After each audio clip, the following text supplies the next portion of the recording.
Who is at fault for Arsenal not signing any players in the January transfer window? First up, I just want to thank you all. We've reached 100 subscribers on this channel. That is the first goal that I had when starting out here on YouTube. I wanted to build a community of football and Arsenal fans who could debate different topics. Arsenal have some fantastic defensive players. They just do lack that cutting edge when it comes to the offensive end. More importantly, striker. This coincides with the expenditure that Arsenal possess. They have signed Gabriel Jesus, Kai Havertz, who was signed as a midfielder, and Trossard as the attacking options under Arteta. Martinelli was brought in before Arteta, and Saka was obviously an academy graduate. So, the question remains, who is at fault for Arsenal's lack of proper goal scorer within the club? Who's at fault for the situation in terms of January not spending? And more importantly, who's at fault for the lack of expenditure in the actual squad's forward line? Let's start out by discussing Mikel Arteta. He's coached a team that creates great chances, but a lot of the chances are from set pieces. This means that the chances aren't necessarily going to be funneled to a certain player who can score goals. E.g., if it's from open play, you're going to expect your forwards are going to get the most of the chances. Therefore, a lot of our big XG chances are given to, say, Gabriel, who is not a renowned goal scorer, with his feet at least. Despite the recent injury to star boy Bukayo Saka, we do struggle in transition moments and also from open play opportunities. This is mainly, in my opinion, down to Arteta's system, but he, to be fair, does not have that out-and-out goal scorer required to play in a different manner and be ultra successful, in my opinion. Arteta's system is built on percentages. It is a percentage-based system that gives you the biggest chance to win, creating high volume of high XG chances with minimal respite or lack of opportunity for the opposition. So, for example, he doesn't use central transition areas very much.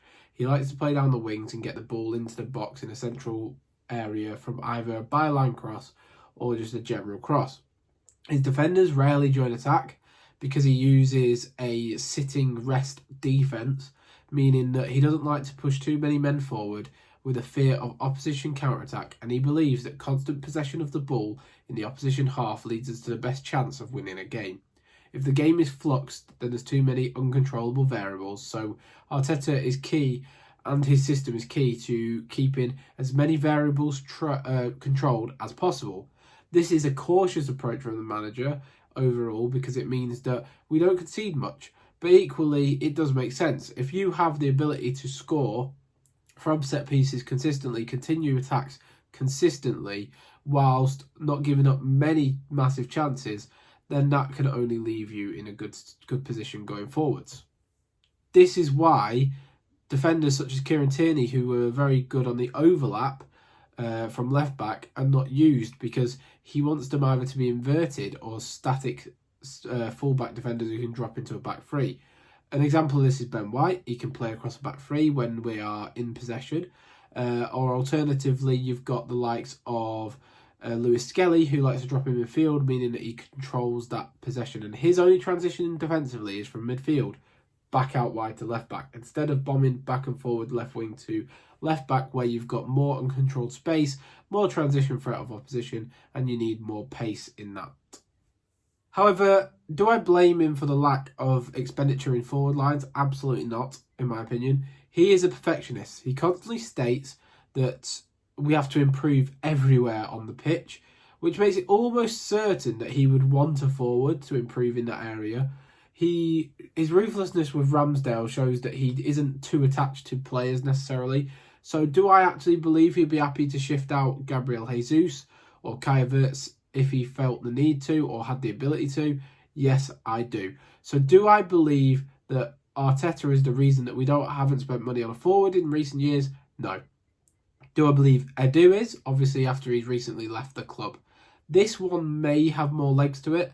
Edu went for Mudryk, Vlahovic, Sesko, all forwards we could not get over the line in terms of a transfer dealing. Now, for whatever reason, Edu just didn't have that secret sauce to getting the forwards in the door. Now, for me, it may be because he was risk averse as a person. For example, a transfer director of football is going to be judged on his incomings and outgoings, and any expensive signing has a lot of risk to it. So, where is the area where players are more expensive? Forward. Where is the area that players have a higher wage package? Forward. Where is there any actual direct, absolute forwards that will score 50 goals a season without spending that on Haaland, which Arsenal don't necessarily have the money for wage-wise there at the time when he was available, and also we couldn't compete with City on that level. Then there isn't anyone who is absolutely guaranteed. No transfer is. So forwards is an issue. Raheem Sterling came in from Chelsea not because he's Raheem Sterling. Raheem Sterling came in because he's Premier League proven, and it's a low-risk transfer because we had a limited amount of expenditure on it. So I think that Edu was maybe a bit too risk-averse, maybe, which led to us not spending the money required. So does Edu have some of the blame to take? Absolutely. It was very well documented. We wanted Modric, the money was there. It was very well documented. We wanted Vlahovic, the money was apparently not there with that one. But we have tried to get a striker in, and Edu doesn't seemingly have pulled the trigger on that, or a winger. So that is unfortunate, but that is sort of the nature of the beast at times. In terms of other reasons for it, you could look at Stan and Josh. Do they want Arsenal to win trophies, or do they just want us to be back in the Champions League? The money is sorted, so they can then go on a self-run philosophy for the club, whereby they don't have to put any more money into the club. Was the public restructure of the loan that they carried out in previous seasons, I think it was 2 years ago now, that they were so positively praised for, just a guarantee that when Arsenal are stable as a football club, they will be taking the money out as and when they can to bring back the money so Arsenal no longer owe them any money. A very real possibility is that. A real possibility that we have to think about is also that they are the ceiling of the football club. Now they'll take out the money and not inject any more into Arsenal Football Club. And that's fine. We can be successful with a self-sufficient football club. That is something that is possible. It's very hard to do.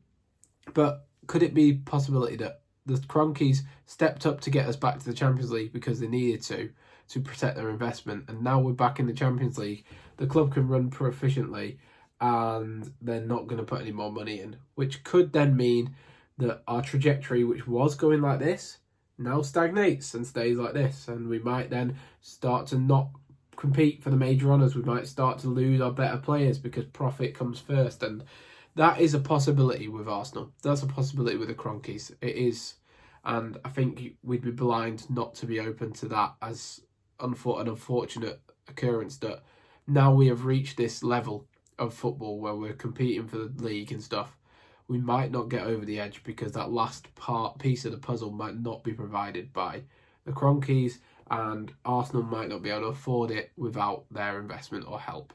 That is a possibility. I hope it's not, because obviously Josh has taken a more active role within the club, but saying that, Josh Kroenke hasn't been as active in the last 4 or 5 months, or is present within Arsenal. Another factor in is the opportunities. The opportunity cost, more like. Arsenal always want to guarantee that their investment will come off. They've been scorned too many times. Pepe was an example of this. And if you look at any transfer they've done, they're usually proven. They're usually either a low budget if they're not, or they are on the market value to the exact. So you look at Trossard, you look at, he's a guarantee, he's Premier League proven, you know what you're getting with him. Marino, again, he's even played in the Premier League, but you haven't overpaid, he's just won the Euros and he's playing to that ability. Even Declan Rice, 100 million, no one's worth it, but if you're going to spend 100 million on someone, he is the biggest guarantee that you will find. The perfect option isn't available for Arsenal right now in terms of the system or the money. And an example is Nico Williams. By all intents and purposes, his release clause is fabulous. Arteta publicly really wants the player. He's been said by David Ornstein, but his wage will ruin the structure at the club, so the higher-ups won't sanction the transfer because then they will have issues financially down the line with other players. So that is what I mean by being risk averse.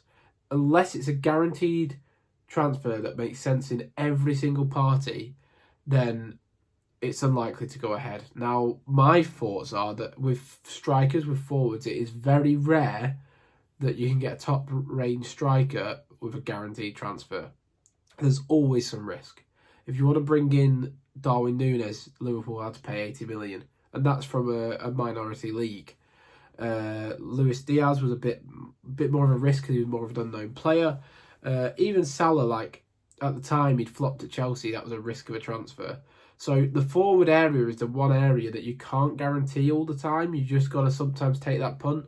And I feel like Arsenal as a football club, from the board, from the manager, from the previous director for football, are so risk averse that is why we are not pulling the trigger. Now, the final answer to this could be PSR. Now, I know Arsenal are like 168 million we can afford to lose in the positive for PSR, but you get more wiggle room in the summer because you get your incomings from your expenditure reports and things for the new season. So getting it in January doesn't actually help that, if that makes sense. So the teams have more wiggle room in the summer to do big deals, so the opportunity cost is there less because more teams are fluctuating the squads. So that means that Arsenal can do more damage in the summer window in terms of the money that they have. So they may just be holding off for next summer. That's a real possibility. They're holding off for the summer window, and therefore no signings will happen in January, no matter how much the fans think we need it, which I think we do. Now, in short, Arsenal are a cautious club. From the manager to Edu back when he was at the club, before to the owners, that is the way they seem to show their hands the most. That is why they prefer Prem-proven players when they sign players. So for getting the most out of these players, it's well seen that it's easier to get a bargain in defence than it is in offence. But it's not over yet. January's not over yet. The largest concern for me, though, going forward is KSE. If they change their stance now to when now we secure top four and are financially stable, then that can really hinder the project. Josh has been less present in recent times, and that is a real possibility, I think, that as Arsenal fans we need to look out for. Who's at fault for the no business in January? Who's at fault for the lack of signing a forward? I think maybe it's 5% Arteta's fault. I think after that, it is a case of you've got to look at Edu or for not getting deals over the line. And then it's also a possibility to look at the owners. I don't think PSR's is an issue. So I actually think in this instance, it is more Edu's fault than the other two, because we've seen the money seemingly was there for Mudryk. The money seemingly was there for players in the past that we've negotiated with. And for whatever reason, that transfer just hasn't gone ahead. But hey-ho, that's what happens. I hope you have enjoyed. Please be sure to like and subscribe if you are new. Apologies if I sound a bit off still. I have still got the flu, but we're getting through. We're banging on. Thank you for 100 subs. Please be sure to like the video. Goodbye.